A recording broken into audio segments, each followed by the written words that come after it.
안녕하세요. 인지심리학자 김경일입니다. 여러분, 한 가지 생각에 빠지면 아무것도 할 수 없고 그 생각 때문에 심지어 불안이 가중되는 그런 현상을 살면서 한두 번쯤은 겪으신 적 있으시죠?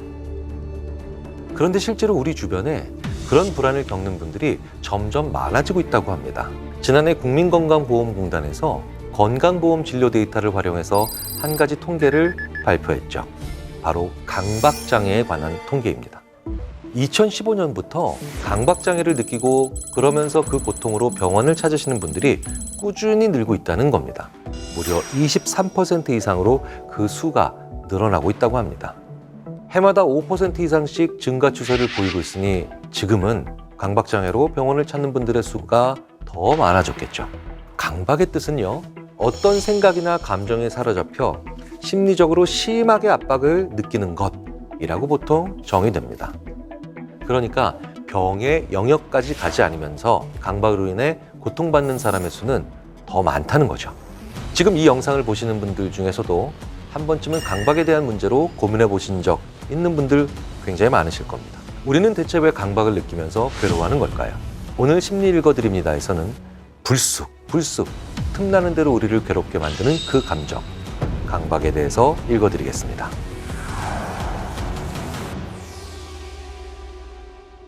먼저 여러분께 꼭 강조드리고 싶은 게 하나 있습니다.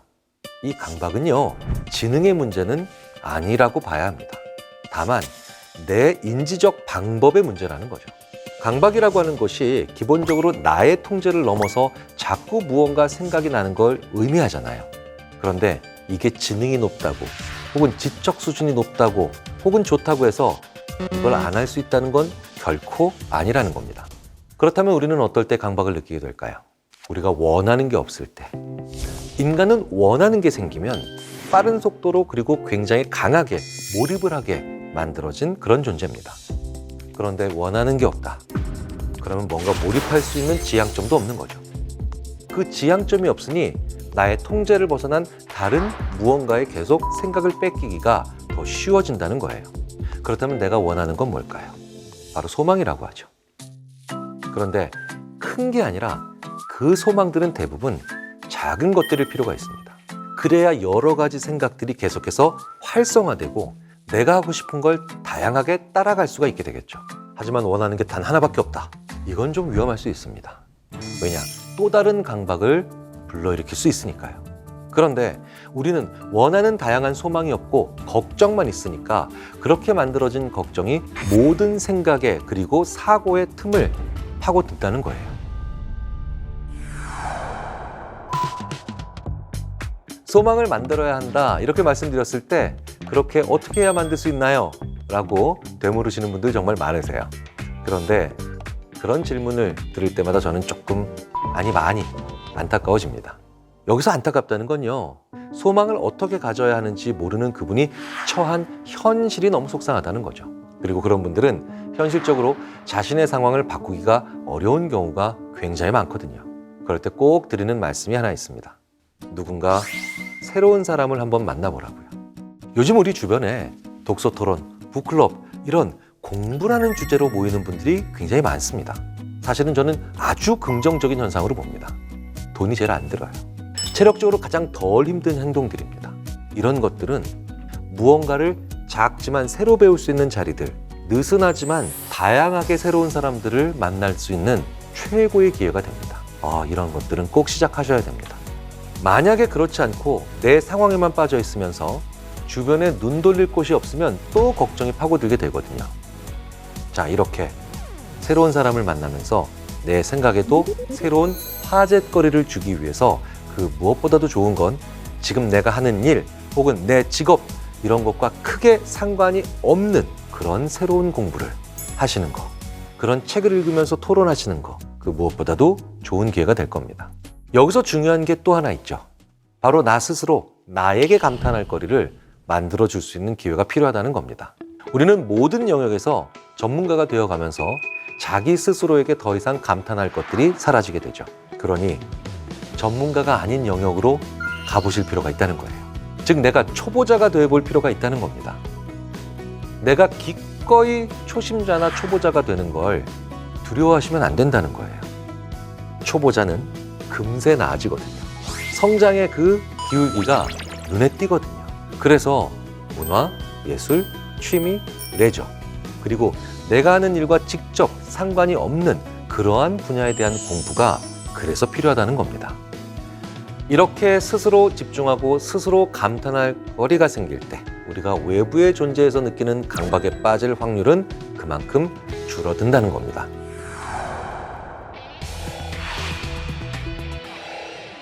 강박적인 것 때문에 괴로워하는 분들이 많이 보이는 특징적인 화법이 또 있습니다. 바로 대상이 나를 그렇게 만든다는 식의 화법이죠. 그런데 감정을 느끼는 건 나잖아요. 그런데 대체 왜 어떤 사람이, 어떤 상황이, 어떤 물건이 나를 그렇게 만든다는 표현을 하는 걸까요? 철저하게 자신의 감정이 주변에 혹은 맥락에 혹은 타자에 의해 끌려다니고 있기 때문입니다. 그래서 저는 강박증의 반대말은 주체성이다 라고 얘기하곤 하죠. 그러니까 신경 쓰는 것도 내가 신경 쓰는 거예요. 화나는 것도 내가 화나는 겁니다. 네가 나를 신경 쓰이게 해가 아니라 나는 너를 볼 때 신경이 쓰여. 같은 말인 것 같지만 분명히 내가 더 주체적이다라는 뜻입니다. 이렇게 나를 중심으로 한 언어, 그리고 느끼는 감정의 주체를 나로 만드는 언어를 하셔야만 상대방과 좀 더 많은 대화를 할 수 있게 됩니다. 너 때문이야. 이게 아니라 내 상태가 이래. 이렇게 말을 했을 때 상대방도 더 얘기하거나 도울 수 있는 여지를 가지게 된다는 거죠.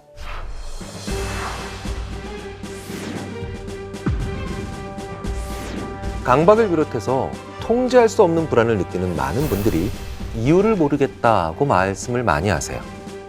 왜 그럴까요? 불필요할 정도로 추상적인 언어를 하시기 때문입니다.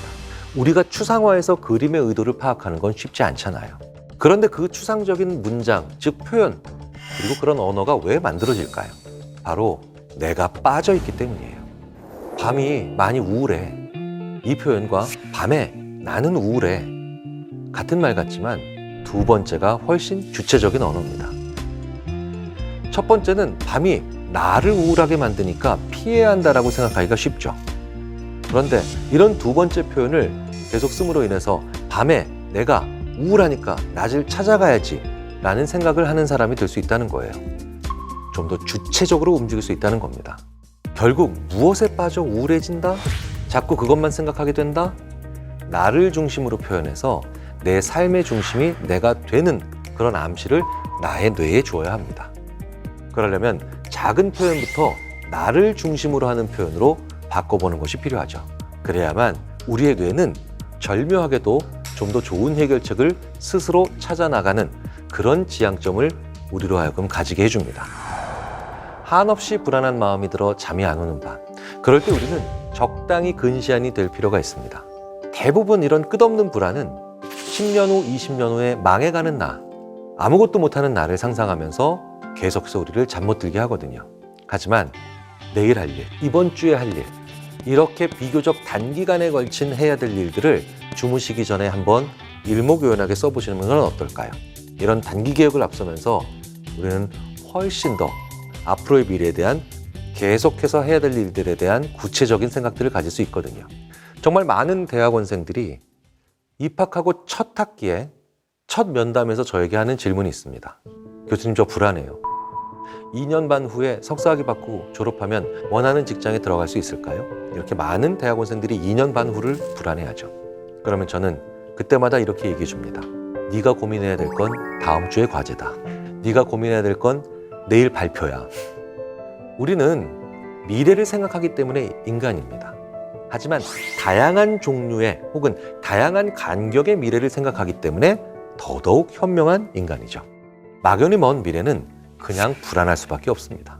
하지만 그런 날일수록 내일 할 일, 다음 주에 할 일, 혹은 3일 후에 할 일들을 일목요연하게 한 5분 정도 시간을 내서 적어본 다음에 이런 날이 계속해서 쌓여가면서 분명 80대에 나는 더 괜찮은 날이 올 거야 라고 하는 관리를 할 수 있는 시간 관점을 가지게 되는 거죠.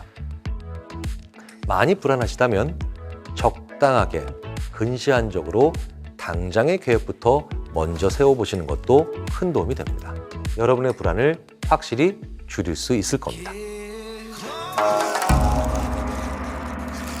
여러분 혹시 이런 친구 있으세요? 새로운 식당이 괜찮네? 같이 가자. 그 영화 재밌다던데 같이 보러 가자. 여기까지는 괜찮죠. 그런데 문제는 그 이후예요. 너 그 영화 나랑 보기로 했잖아. 누구랑 본 거야? 너 다른 사람이랑 주말에 어디 갔다더라? 좋았어? 왜 나랑은 안 가? 100번 양보해서 사귀는 사이라면 이해할 수도 있죠. 그런데 그저 친구일 뿐인데 이렇게 나온다면요. 나에게 집착하고 나의 시간을 모두 소유하고 싶어하는 그 친구. 도대체 왜 그럴까? 지금부터 그 알 수 없는 타인의 심리를 읽어드리겠습니다. 매번 나랑 모든 걸 같이 하고 싶어하고 내 모든 걸 알고 싶어하는 친구. 도대체 왜 그런 걸까요? 먼저 생각해봐야 하는 건 그 사람은 내가 정말 좋아서 그렇게 행동하는 것일 수도 있다는 점입니다. 좋아하는 사람이랑은 뭐든 같은 경험 혹은 같은 심정을 공유하고 싶잖아요. 그런데 그걸 표출하는 방법 혹은 표현하는 방법이 서툴러서 과하게 행동하는 경우도 있다는 거죠. 관심 있다는 것과 집착은 차이가 뭐라고 생각하세요?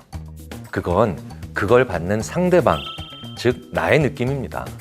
내가 불편하다고요? 내가 심하다고 느낀다고요? 그럼 그건 집착인 거죠. 나에 대한 관심의 시그널은 상대방이 보내지만 결론은 그걸 받는 내 입장에서 내려진다는 거예요. 자, 그런데요. 아주 위험한 건 좋아한다는 말을 방패로 자기 필요에 의해서 이런 행동을 하는 사람도 있다는 겁니다. 사실 한 친구하고만 친하게 지내고 싶고 독차지하고 싶어하는 이런 친구들이 초등학교, 중학교, 고등학교 다닐 때 꽤 있죠. 그때는 서로의 시간을 같이 공유할 요소들이나 상황이 정말 많으니까 그게 가능했고 그리고 어느 정도 용인될 수 있었던 거죠. 그런데 이제 훨씬 더 다양한 사람들을 만나야 되는 대학에 들어와서도 혹은 사회에 나가서도 그런 친구들이 있다는 겁니다. 그런 사람들은 감정적으로 친구를 사귄다라고 하는 그 범위가 굉장히 좁은 겁니다. 그러니까 나랑 다른 지역, 다른 동네, 다른 학교를 다니는 사람들하고는 내가 친구가 될 수 없다라고 생각하는 경향이 강하고요. 새로운 친구를 사귀기가 굉장히 어려울 거다라고 하는 가정을 기본적으로 하고 있는 거죠. 그래서 이런 사람들은 자라면서 해야 할 사회화가 조금 덜 됐다라고 볼 수가 있습니다. 사회에 나와서 만나는 경우에는 더 심하겠죠. 나는 친해지기 힘든 사람인데 나랑 마음이 맞고 친해질 존재를 찾잖아요. 그러니 그 사람에게 얼마나 더 큰 의미를 부여하겠습니까? 그런데 그런 사람들이 느끼기에 나의 친구가 다른 애랑 친해진다는 거는 나에게 주는 관심과 애정이 줄어드는 건데 우리의 관계가 손해를 본다고 생각한다는 거예요. 그리고 그 친구의 세상은 굉장히 작고 그래서 내가 그 친구 없이 큰 세상으로 간다면 회방 놓고 싶은 거죠. 그래서 이런 사람들은 그걸 합리화해서 사용하는 말이 있습니다. 나는 너를 너무 좋아해. 그런 친구가 우리 옆에 있을 때 우리는 보통 내가 좋아서 나에게 집착한다고 생각하잖아요. 그런데 어떤 경우에는 그게 정말 큰 착각일 수도 있다는 겁니다. 그 친구에게는 내가 like가 아니라 want의 대상일 뿐이라는 거예요. 순수하게 좋아하는 게 아니라 내가 없는 순간을 너무너무 불편해하고 그저 벗어나고 싶다는 거죠. 내가 없을 때 많이 불편한 거와 나와 있으면 좋은 거랑은 상당히 서로 구분이 되는 감정입니다. 남녀 관계 역시 마찬가지죠. 만약에 남녀 사이에서 정말 나 없으면 못 산다고 난리를 쳤던 그런 사람들은 나와 다시는 관계가 회복이 안 될 거다라고 판단이 되게 되면 재빨리 다른 사람한테 가는 경우가 있습니다. 결국은 또 그런 존재를 찾는다는 거예요. 이런 경우는 그저 원트했지 라이크한 것은 아니다라고 심리학자들이 표현합니다. 당신에게 집착하는 그 친구 역시 마찬가지일 수 있다는 겁니다. 그냥 나를 좋아하는 친구인데 그게 그렇게까지 심각한 문제일까 싶기도 하실 거예요. 하지만 심각한 수준으로 누군가에게 집착하는 사람은 당신에게 근본적으로 피해를 줄 수밖에 없습니다. 눈에 보이는 1차적인 피해는요, 내가 다른 사람을 만나는 걸 힘들게 한다는 거예요. 하지만 그게 끝이 아니라는 겁니다. 더 큰 문제가 있어요. 나로 하여금 새로운 도전이나 변화를 추구하지 못하게 만드는 암시적인 말을 반복해서 한다는 겁니다. 차라리 다른 친구 만나지 마 라고 솔직히 얘기하면 쉽게 알아차릴 수 있죠. 하지만 교묘하게 진화한 방법을 사용할 수 있다는 겁니다. 내가 약간의 용기를 내서 무언가 새로운 일을 해보고 싶어 할 때 그걸 하지 않아도 되는 혹은 하지 않아야 되는 수십 가지의 이유를 나에게 심지어 친절하고도 자세히 얘기해 준다는 말이죠. 내가 새로운 걸 하고 새로운 세상을 알아가면서 새로운 사람을 만날수록 그 친구가 필요 없는 시간을 보낼 확률이 커지지 않습니까? 그렇다면 집착하는 그 사람, 자연스럽게 피할 수 있는 방법에는 뭐가 있을까요? 집착하는 사람이 나와 친하거나 나에게 필요한 사람이라면 사실 이러한 문제를 순식간에 해결하는 건 거의 불가능하다고 봐야죠. 우리가 심리학을 공부하는 이유 중 하나가 이런 사람들을 끊어내는 단기적인 기술이 아니라 이런 사람들과 거리를 둘 수 있는 지혜를 배우기 위한 것 아닐까요? 이런 사람들과 거리를 두는 가장 좋은 방법 중 하나는 시간, 돈, 사람, 이 셋 중에 하나를 확실하게 공유하지 않는 겁니다. 예를 들자면 내 친구가 돈이 나보다 좀 더 많습니다. 그러면서 그 친구가 나한테 집착을 해요. 그럴 때 내가 그 친구로부터 빠져나가지 못하는 이유 중 하나는 나에게 금전적으로 도움되는 일을 잘 해주기 때문입니다. 그러니까 시간, 돈, 사람, 전혀 공유하지 않는 것 하나가 있다면 참견할 방법이 없어진다는 거예요. 그 친구가 전혀 모르고 아예 상관없는 새로운 분야를 공부하는 것도 그래서 좋은 방법입니다. 사실 매번 모든 걸 알고 싶어하고 같이 하고 싶어하는 그 친구는 너와 내가 똑같다고 생각을 하는 경우가 많습니다. 그래서 그 사람한테 모든 죄를 덮어 씌우기 전에 나를 한번 돌아보실 필요가 있습니다. 그 친구한테는 없는 차별적 무언가가 나에게 있는지 없는지 말이죠. 사실 이런 집착의 대부분은요, 가족이 그러는 경우가 더 많습니다. 가장 오랜 시간을 함께 보내고 가장 많은 걸 서로 공유하기 때문에 집착하기 좋은 게 또 가족 관계죠. 그리고 가족이라면 더 위험하고 우려가 되는 게요, 애정이라고 하는 가족 간의 사랑으로 둔갑을 하기 때문에 나를 지치고 힘들게 하게 되는 거겠죠. 물론 가족 관계는 더 철저하게 애정이 기본이 되는 건 맞겠죠. 보통 가족 중 부모가 자식에게 집착하는 경우가 많은 걸로 우리는 알고 있습니다. 그리고 상당 부분 사실이죠. 그건 부모님이 나를 키우면서 애정을 줬기 때문입니다. 태어날 때부터 나를 보호했던 분이죠. 그런데 우리가 어떤 사람을 보호한다는 건요, 그것에 따르는 모든 손해를 감수해야 한다는 것을 의미합니다. 즉, 그 과정에서 포기한 것이 많기 때문에 결과적으로 집착하게 된다는 거예요. 처음에는 섭섭함으로 시작을 하지만 그게 쌓여서 결과적으로 집착이 된다는 겁니다. 자, 그렇다면 어떤 분들은 이렇게 생각하실 수도 있습니다. 그거는 부모님이 가지시는 보상심리 아닌가요? 글쎄요. 부모님의 감정을 이렇게 보상심리라고 단순하게 말하면 안 될 겁니다. 보상은 거래를 했다는 걸 의미합니다. 다른 걸 대체했을 때 가능하다는 거예요. 자식이 대체가 될까요? 안 되잖아요. 그렇기 때문에 부모님이 자식에게 집착한다는 건 그것 자체를 못난 감정으로 생각을 한다는 건 정말 해서는 안 될 생각이긴 분명합니다. 자, 그렇다고 해서 부모님이 나한테 집착을 한다는 걸 그대로 놔둘 수는 없죠. 그렇다면 어떻게 해야 할까요? 이럴 때는 부모님이 자기 자신의 자아를 존중하게 만들어줄 수 있는 무언가를 만들어주셔야 해요. 그게 엄마의 공부일 수도 있고 아빠의 취미나 문화 레저일 수도 있습니다. 그렇다고 여기서 너무 급한 마음에 엄마 혹은 아빠, 이제 다양한 사람을 좀 만나요 라고 하는 건 너무 먼 이야기죠. 그리고 이건 사실 부모님께 상처가 되는 얘기가 될 수도 있습니다. 부모님이 아주 이상한 분이 아니라면 좋아하는 무언가가 있을 거예요. 나를 키우기 위해 포기할 수밖에 없었던 것들이 있다는 거죠. 그래서 부모님과 많은 얘기를 하면서 나를 낳기 전의 이야기를 꼭 나눠보셔야 합니다. 그 과정에서 나를 낳아서 키워주시면서 좋아하시는 것 중에 무엇을 포기하셨는지를 한번 같이 알아내실 필요가 있어요. 그리고 그걸 같이 시작해 주시면 된다는 거예요. 그 활동을 같이 하는 순간까지는 내가 곁에 있어 드려야 합니다. 그리고 난 다음에 서서히 빠지는 거죠. 서서히 빠져드는 시점을 너무 급하게 생각하면서 이제 새로운 걸 배우세요, 새로운 사람을 만나세요 라고 한다는 건 마치 밥을 제대로 짓기 위해서 뜸을 들여야 하는데 그 뜸을 너무 빨리 뚜껑을 여는 것과 마찬가지의 실수를 저지르는 게 됩니다. 최종적으로 도달해야 될 지점은 나에 대한 집착을 버리시고 다양한 사람들을 만나면서 그들과 또 다른 사회생활을 하셔야 되는데 그 먼 목표까지의 징검다리들은 촘촘하게 존재한다는 거예요. 그러면 한번 고민을 해보시라는 겁니다. 그 징검다리들 중에 몇 개까지 내가 같이 함께 부모님의 손을 잡고 갈 것인지를요. 가족은 굉장히 가까운 사이이지만 그렇기 때문에 우리가 많은 고민을 안 하게 하는 그런 실수를 범할 수도 있는 사람들이기도 합니다. 시작을 도와드린다면 오직 나에게만 집중하시는 모습은 금세 사라질 수 있을 겁니다. 다변화되고 자원도 많아지고 이동성도 많아지는 사회에서는요, 모든 걸 서로 알고 함께하는 도원결의형 인간은 오히려 점점 더 불행해지고요. 이걸 알버트 앨리스와 같은 심리학자는 비합리적 신념으로 얘기하기까지도 합니다. 자신부터 다양한 사람을 만나는 것을 두려워하지 않고 느슨하지만 다양한 인간관계를 만들 필요가 있죠.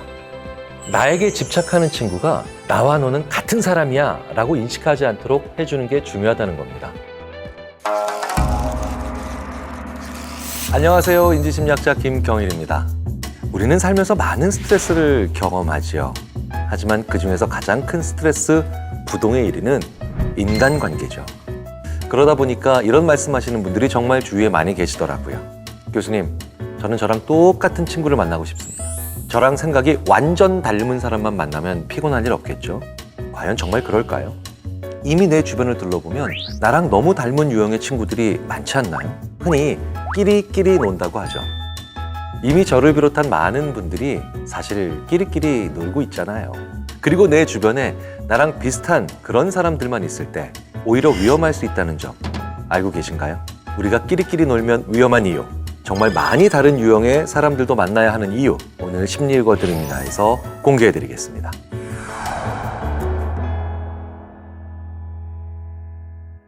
사실 나랑 비슷한 유형, 비슷한 사람과 만나서 어울리는 끼리끼리 논다는 것에는 굉장히 무서운 의미가 담겨져 있습니다. 나랑 같은 사람을 만나면 안 싸울 것 같다고요? 아니요. 오히려 더 무지막지하게 싸웁니다. 그건 우리 인류의 유구한 역사를 통해 이미 잘 증명되어 있죠. 종교 전쟁, 나라 간의 전쟁 어떤가요? 비슷하고 유사한 종교를 가질수록 더 치열하게 싸웁니다. 비슷한 문화를 가진 나라일수록 정말 더 많이 부딪힐 수밖에 없죠. 아예 성향이 다른 사람과는 싸움이 잘 안 됩니다. 왜냐고요? 너무 다르니까요. 그냥 다른 사람이에요. 실험을 한 가지 해볼까요? PC와 노트북, PC와 고양이, 이렇게 두 쌍이 있습니다. PC와 노트북은 서로 더 많이 비슷해 보입니다. 상대적으로 PC와 고양이는 서로 굉장히 달라 보이죠. 자, 그렇다면 이 두 그룹의 차이점에 대해서 한번 써보시겠습니까?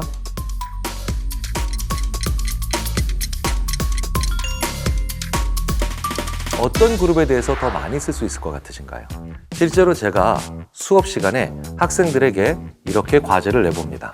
이런 과제를 내보면 PC와 노트북의 차이점을 훨씬 더 학생들은 많이 써서 냅니다. 스크린 사이즈가 다르고 키보드 배열이 다르고 배터리가 있고 없고 엄청 많이 써요. 그런데 PC와 고양이 사이의 차이점을 써봐라. 이러면 쓸 게 없습니다. 이렇게 PC와 노트북이 서로도 비슷한데 차이점도 훨씬 더 많이 쓴다는 거예요. 왜냐? 비슷하니까 상대 비교해서 차이점도 더 많이 느낄 수 있다는 거예요. 하지만 PC랑 고양이는 너무 다르니까 오히려 비교조차 되지 않는 겁니다. 그러니까 우리는 오히려 비슷한 사람보다 다른 사람을 만났을 때 더 싸울 일이 적다는 겁니다.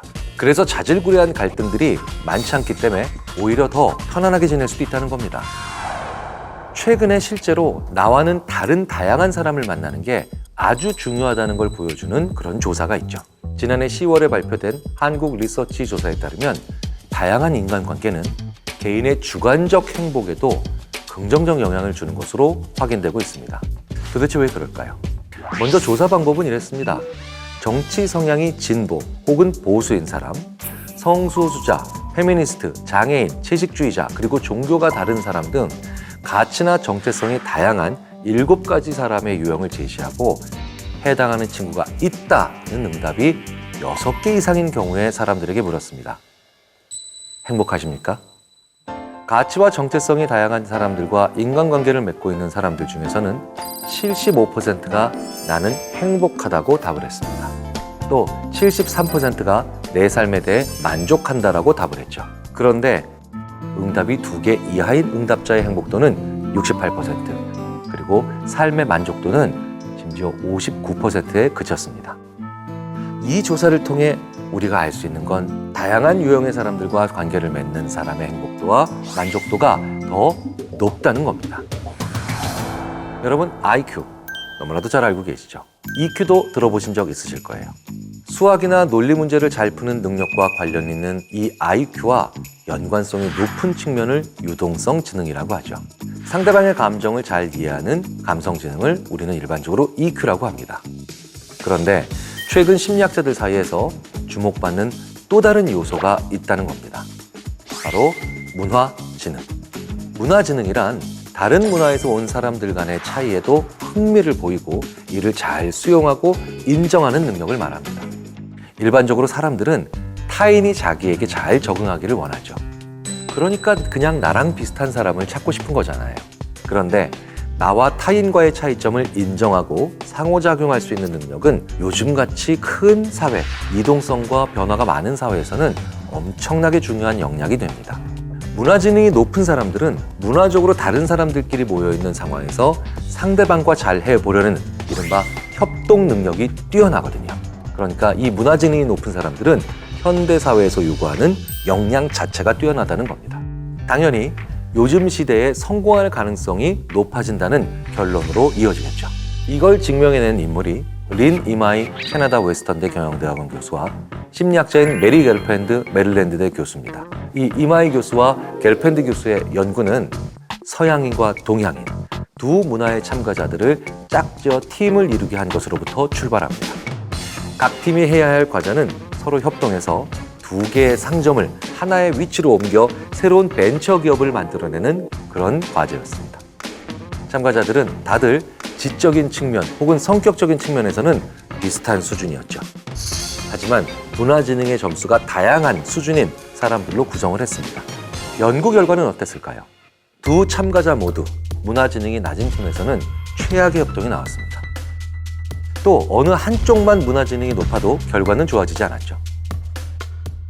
결과적으로 양쪽 모두의 문화지능이 높을 때에만 협동 결과가 좋아졌습니다. 더 중요한 건 이 두 사람의 개방성이나 우호성과 같은 다른 인성적 측면에 전혀 문제가 없고 차이가 없는 경우에도 이런 결과가 명백히 나왔다는 거예요. 즉, 협동이라고 하는 건 어느 한쪽의 문화지능만 높아서는 안 된다는 겁니다. 내가 전혀 몰랐던 걸 짚어줄 수 있는 건 결국 나랑 다른 사람입니다. 그러니까 그 사람들을 적으로 만들면 안 되죠. 왜냐하면 내가 공격당하거나 피해볼 가능성도 그만큼 높아지기 때문입니다. 그래서 느슨하지만 우호적인 관계를 다양한 사람들과 맺는다는 게 그 무엇보다도 중요합니다. 나랑 다르니까 안 맞아 라고 생각하면서 그저 배척하시지만 말고 나랑 다르니까 필요해, 억지로 친하게 지내야 되겠다라는 생각도 말고 적절히 느슨하게 적이 되지 않을 정도로 교류하는 건 매우 현명한 자세라는 겁니다. 나랑 다르기 때문에 다른 해결책을 가지고 있는 사람과 잘 지낸다는 건 그만큼 나의 생존율을 높이는 일이 되기도 하니까요. 그래서요, 우리 인간은 특이하게도 다른 어떤 동물들보다도 같은 부모 밑에서 나온 형제자매의 성향이 굉장히 다른 양상을 띠고 있습니다. 왜 그럴까요? 많지 않은 가족 구성원이기 때문에 똑같은 성향을 가진 그런 구성원만 존재한다면 문제 해결 능력이 당연히 떨어지겠죠. 우리 인간을 진화적 관점에서 봐도 우리는 나와 다른, 즉 다양한 사람을 만나는 게 반드시 필요한 존재라는 겁니다. 끼리끼리 놀면 위험한 점이 또 하나 있습니다. 바로 우리끼리 갈등이 생겼을 때 갈등 치유가 더 어렵다는 거예요. 끼리끼리만 놀았잖아요. 다 같은 사람들의 모임들이잖아요. 그런데 갈등이 생겼다? 그러면 갈 데가 없어지는 겁니다. 우리끼리의 모임을 건강하게 유지하기 위해서도 다른 유형의 다양한 사람들을 평상시에 문득문득 만나는 게 필요하다는 겁니다. 우리 인간은 그게 유리하도록 설계된 존재라는 겁니다. 그렇다면 우리가 새로운 사람과 가까워질 때 중요하게 생각해야 하는 건 뭘까요? 캐나다 캘거리 대학의 이기범 교수님께서 인간관계에 대한 진리를 결정 내려주셨습니다. 나와 성향이 같다, 다르다가 아니라 그 사람이 진실한가 아닌가를 봐야 한다는 거죠. 나한테 자기의 진짜 의도를 숨기지 않는 사람을 의미합니다. 그래야만 진짜 좋은 친구가 될 수 있다는 거예요. 나머지는 달라도 무방합니다. 누군가와 친해지고 싶다면 나의 의도를 솔직히 말씀하셔야 돼요. 그리고 나이가 들수록 그걸 솔직히 얘기하면서도 주책스럽지 않게 말할 수 있는 그런 사회적 품위가 필요하죠. 바로 그 점이 우리가 나이 들어가면서 가져야 할 최고의 사회적 능력이자 가장 중요한 능력이 아닐까 생각합니다. 안녕하세요. 인지심리학자 김경일입니다. 자, 오늘 살펴볼 논문은 여러분들께서 너무너무 관심 있어 하실 수밖에 없는 그런 분야에 관련된 논문입니다. 특히 이런 분들은 꼭 보셔야 돼요. 때때로 나는 내 결정이 옳았는지 심각한 고민을 하고 난다.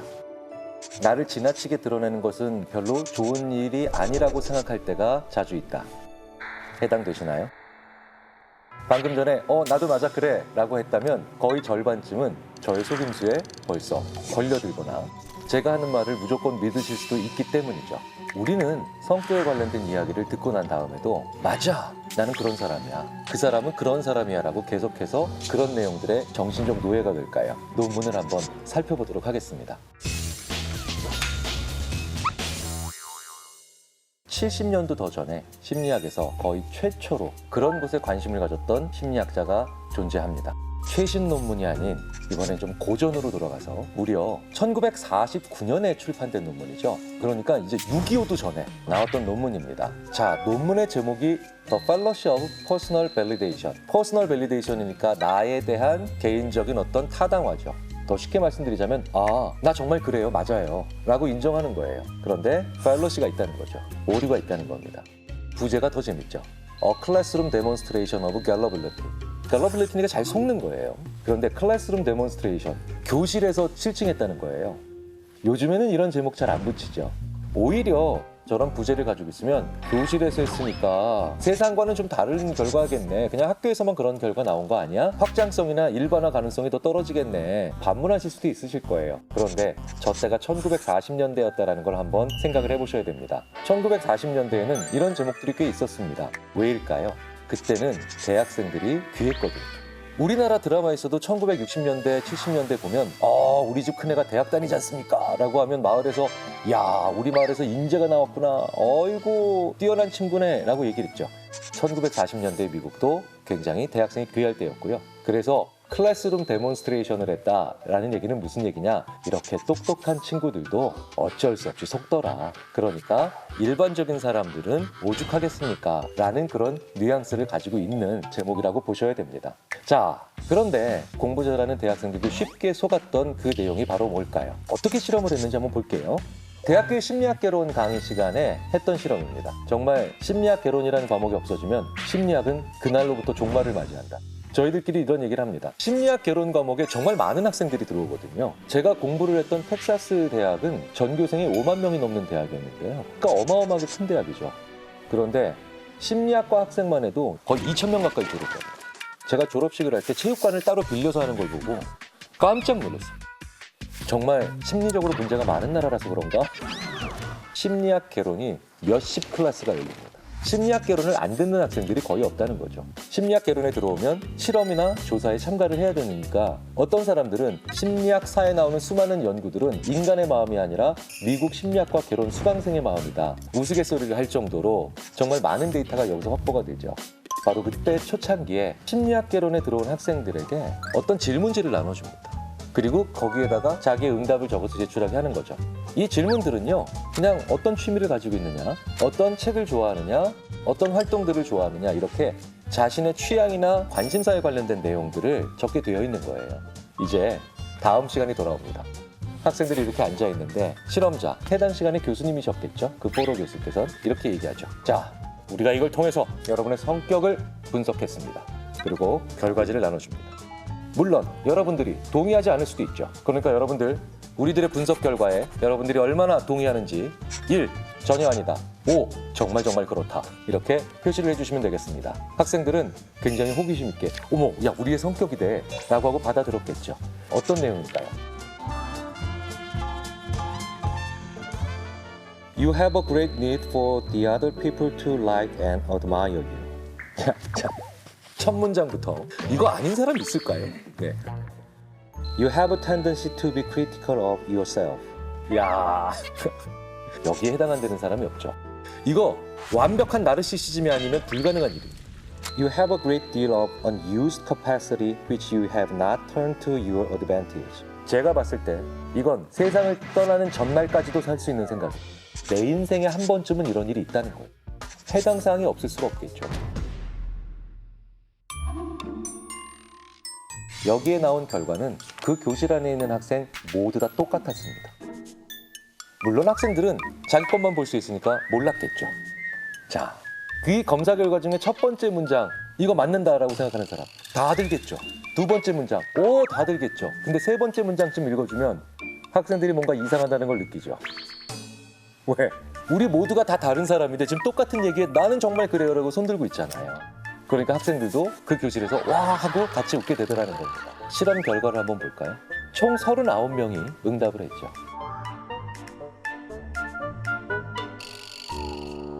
네버! 한 명도 없죠. 1도 없습니다. 2가 돼야 한 명 나옵니다. 저 사람 참 훌륭한 사람이죠. 거의 대부분의 사람들이 4에서부터 5의 점수, 그러니까 굉장히 강하게 긍정을 했다는 거예요. 그 유명한 반엄 효과라는 말이 여기서 나오죠. 반엄 효과라는 어떻게 정의가 되냐면요.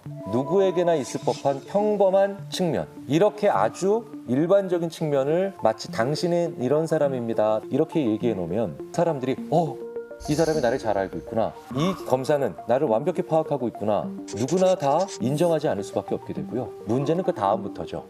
그러니 이 물건을 사셔야 됩니다, 제 말씀을 들으셔야 됩니다 라는 말에도 거부를 할 수 없다는 거죠.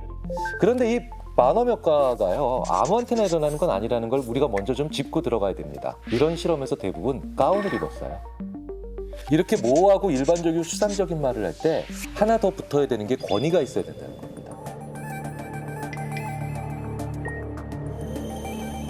이런 얘기를 아무런 권위가 없는 지나가는 사람이 하면 뭐래? 라고 얘기하죠. 그런데 그 권위라고 하는 것이 잘못된 방향으로 흘러갈 때는 근거 없는 얘기에 그 권위로 인해서 톡 하고 넘어갈 수도 있다는 거죠. 이게 바로 무슨 얘기냐? 권위 있는 사람에게 과학적인 증명인 것처럼 위장돼서 우리가 속는 경우가 얼마든지 많다는 거고요. 머리가 좋은 대학생들도 예외가 아니라는 겁니다. 자, 이 반엄 효과. 무려 70년도 더 전에 했던 이 실험으로부터 수많은 이후에 후속되는 연구들이 있었죠. 예외 없이 비슷한 결과가 관찰됩니다. 바로 우리가 애매하거나 모호하거나 일반적인 내용들을 보면 우리가 그렇게 믿는다. 성격에 관련된 근거 없는 이야기들 간단하죠. 혈액형, 별자리, 과학적 근거 없습니다. 그리고 이런 것들이 조금 더 일반화되면 그게 미신이죠. 올해 여름엔 동쪽을 조심해라. 올 가을엔 글을 읽는 사람을 피해라. 이런 일반적인 얘기는 가장 큰 공통점이 첫째, 근거는 역하지만 두 번째, 너무 포괄적이라서 무조건 내가 해당된다는 거죠. 동쪽은 내가 이 세상에 존재하는 한 반드시 존재하고요. 글을 읽는 사람은 내가 하루에 조금만 길을 걸어도 무조건 나오게 돼 있어요. 그래서 이렇게 포괄적인 얘기를 좋아할 수밖에 없는 우리는 결국 미신에도 강하게 영향을 받게 되는데, 어떤 사람들이 특히 사람의 성격에 관련된 혈액형, 별자리, 심지어 타로점까지도 계속해서 우리는 믿을 수밖에 없는가. 그중에서도 왜 한국 사람들은 유난히 이렇게 관심이 많은가. 바로 한국 사람들이 자기 자신보다는 타인들에 의해서 규정되는 경우가 많기 때문에 그렇습니다. 한국 사람들의 자기소개서가 전 세계에서 제일 특이하다는 얘기를 많이 들어보셨고요. 저도 많이 강연해서 드렸습니다. 한국 사람만 유일하게 자기소개서에서 자기소개를 안 하잖아요. 남 얘기를 하죠.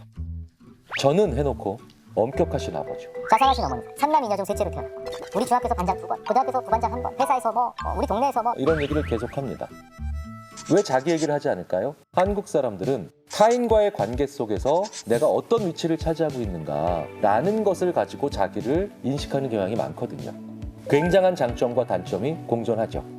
이런 한국 사람들은 내 얘기를 정말 많이 해본 적은 별로 없습니다. 그렇기 때문에 나는 이러하다라 해서 관계를 빼내고 나만 놓고 얘기를 한 그런 검사들이나 결과에 굉장히 많은 호기심을 가질 수밖에 없고, 아 정말 내가 못 들어본 얘기구나 라고 생각하지 않을래 않을 수가 없다는 거죠. 우리는 어떨 때 그 사람을 성격검사나 혈액형이나 별자리로 그 사람 그래 라고 생각하면서 판단을 끝내려고 할까요?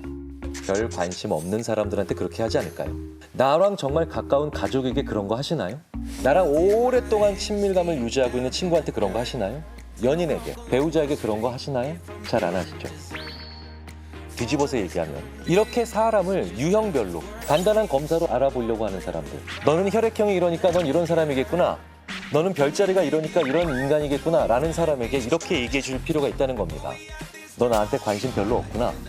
그러니까 이렇게 쉽고 간편한 방법으로 나를 알아보시려고 하는 거지요 라고 되물을 필요가 있다는 거예요. 사람을 쉽게 알기 위해서 근거 없는 지식들을 사용한다는 것은, 그리고 그것에 자꾸 몰입하는 사람들을 보면 그 사람의 얕은 마음을 한번 지적해 주시면 어떨까라는 생각이 듭니다.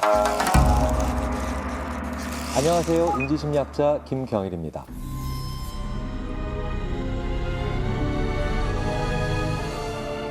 궁금한 게 뭔데? 우리 아들 공부 좀 하는데 서울대 갈 수 있겠죠? 그것보다 더 큰 경사가 있어. 과학적 근거 없습니다.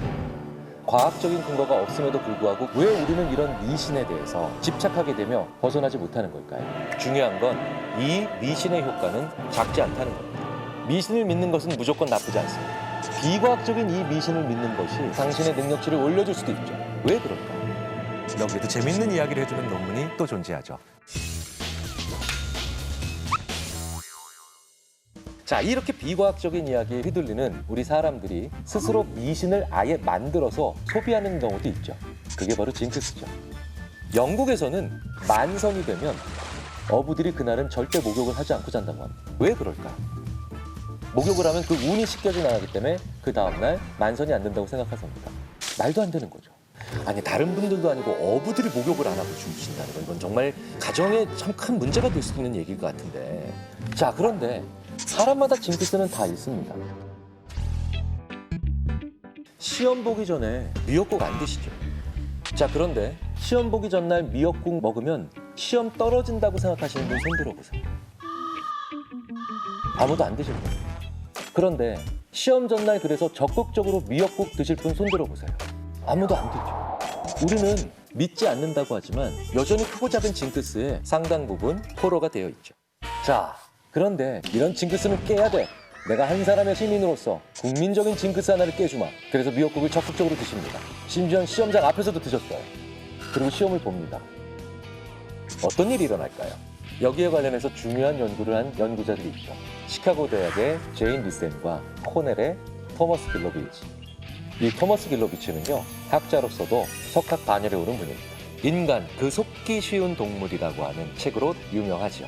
인간이 호모사피엔스, 가장 지혜로운 동물이라고 스스로 칭했으면서도 얼마나 잘 속는가에 관련된 연구를 평생 해온 분이죠. 논문 제목이 이렇습니다. Why people are reluctant to tempt fate. 왜 사람들은 운명에 맞서길 꺼리는가. 그런데 여기서의 fate는 거룩한 운명이라기보단 이렇게 될 거야, 이렇게 될 수밖에 없어 라고 하는 미신이죠. 미역국을 먹으면 떨어진다는 건 말도 안 된다고 생각하면서도 왜 시험날 아침에 미역국을 먹는 건 꺼려 하냐는 거죠. 자, 어떻게 실험을 했는지 한번 볼게요. 사람들한테 가상의 시나리오를 들려주는 거예요. 실제로 실험에서 사용했던 시나리오는 이런 겁니다. 자, 존이라는 가상의 인물이 스탠퍼드 대학에 지원합니다. 합격 여부를 기다리고 있어요. 그런데 존의 엄마가 결과를 기다리고 있는데 스탠퍼드 대학교 티셔츠를 선물한 거예요. 아, 벌써부터 뭔가 미묘해집니다.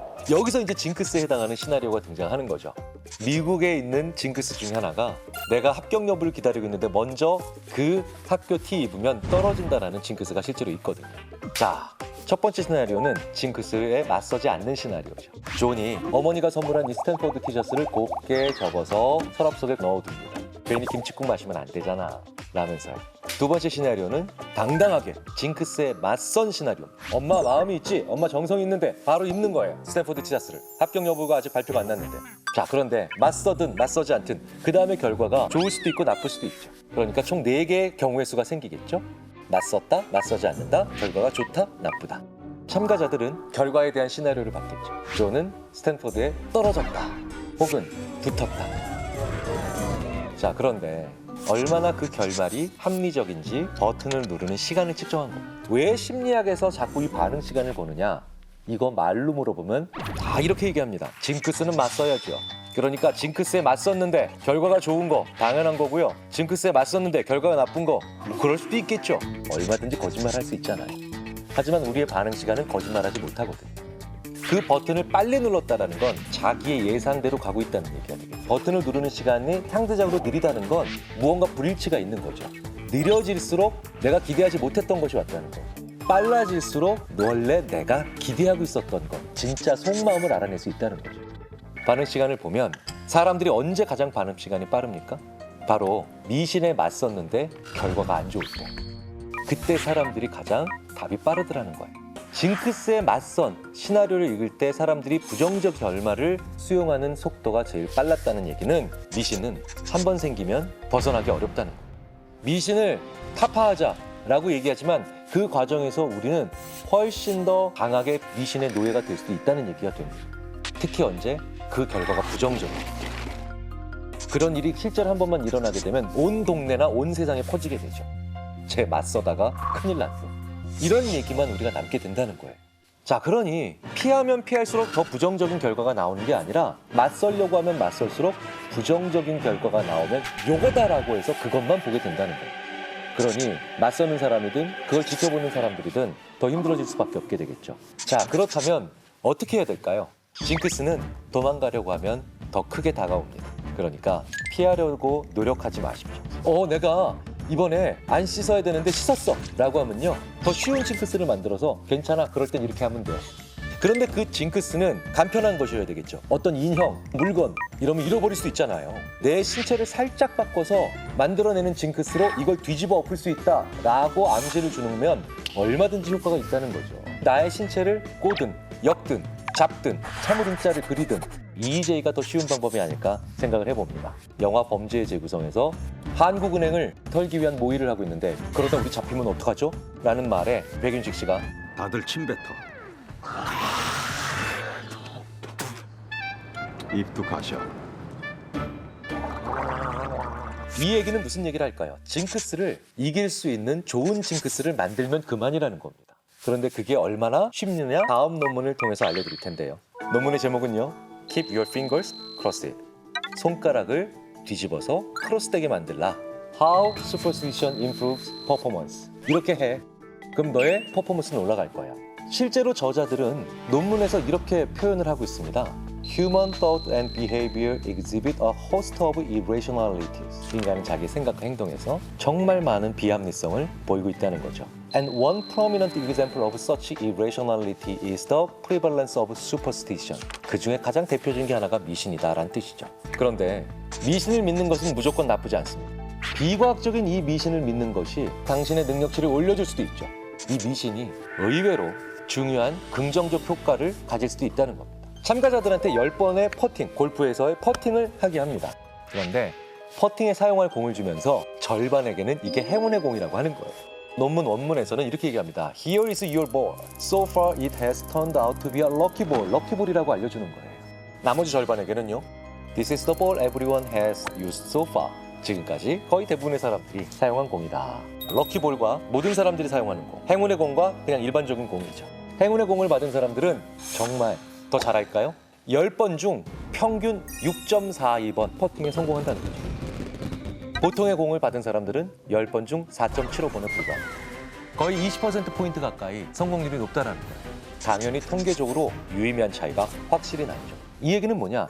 미신적 생각이 어떤 일을 못하게 만들 수도 있지만 오히려 이 연구에서 얘기하는 것처럼 자기 효능감, 내가 럭키볼을 받았어. 그러니까 나도 더 잘 될 거야. 라고 하는 그런 자기 효능감을 증가시켜서 성과를 향상시키는 것이 얼마든지 가능하다는 것을 보여주는 실험 연구이기도 하죠. 나 더 잘할 수 있어 라고 하는 자기 효능감을 매개로 한다는 거죠. 너 럭키볼 받았어. 너는 럭키할 거야. 이렇게 작은 부적이나 상징물 하나를 받은 그런 집단은 실제로 나의 퍼포먼스, 성과가 좋아질 거고 더 중요한 건 목표치를 더 올려잡을 수 있는, 게다가 그걸 계속 하려고 하는, 즉 지속성을 부여하는 경향이 강하더라는 겁니다. 그러니 미신을 잘 쓴다면요, 더 끈기 있게 지속적으로 할 수 있다는 것을 보여주는 겁니다. 자, 말도 안 되는 앱을 하나 제가 만들었습니다. 저는 이걸 한번 개발해보고 싶은데 개발만 된다면 저는 전 세계에서 가장 많이 팔리는 환상적인 앱을 개발한 게 되겠죠. 이른바 공부의 신 앱입니다. 공부를 도와준다고? 아니요. 전혀 공부에 도움이 안 돼요. 그런데 놀라운 메시지를 문득문득 얘기해줍니다. 이 공부의 앱을 설치했습니다. 그런데 제가 공부를 한 2시간 열심히 했습니다. 스마트폰에서 알림창이 딱 와서 뜨니까 공부의 신 앱에서 온 알림인데요. 김경일, 너 100점까지 이제 32% 진척됐어. 그런가? 하면서 제가 공부 더 열심히 했습니다. 한 3시간 공부 더 열심히 했더니 100점까지 이제 42.8%로 향상. 너무 놀랍습니다. 그래서 더 공부를 열심히 해서 그 다음날까지 공부를 열심히 했더니 무려 62.6%로 향상됐다고 알려줍니다. 이야, 이거 너무 신난다. 동기부여가 되죠? 잠시 밖에 나가서 그런데 친구랑 놀다가 커피 한 잔 마시고 당구도 한 게임 치고 왔습니다. 돌아왔더니 이 공부의 신이 너 53.6%로 하강. 100점을 못 맞을 수가 없습니다. 무조건 다 맞게 돼요. 왜? 내가 지금 얼마나 했고 어디까지 왔는지의 모든 것들이 피드백이 오는 거잖아요. 그래서 38이었는데 이제 42로 갈 수 있어. 66이었는데 이거 하면 54로 떨어질 수 있어. 제대로 된 방향으로 가고 있다는 그 무언가가 필요한 것뿐이거든요. 하나만 더 볼까요? 부적을 하나 얻습니다. 부적을 하나 얻으면 내가 왜 얻겠습니까? 이미 나는 이 일을 열심히 하기 위해서 부적을 얻는 거죠. 제가 잘 아는 그쪽 분야에 계신 분 한 분은 어떤 분에게만 부적을 써주는지 아십니까? 열의를 보이는 분들에게만 부적을 써준다고 합니다.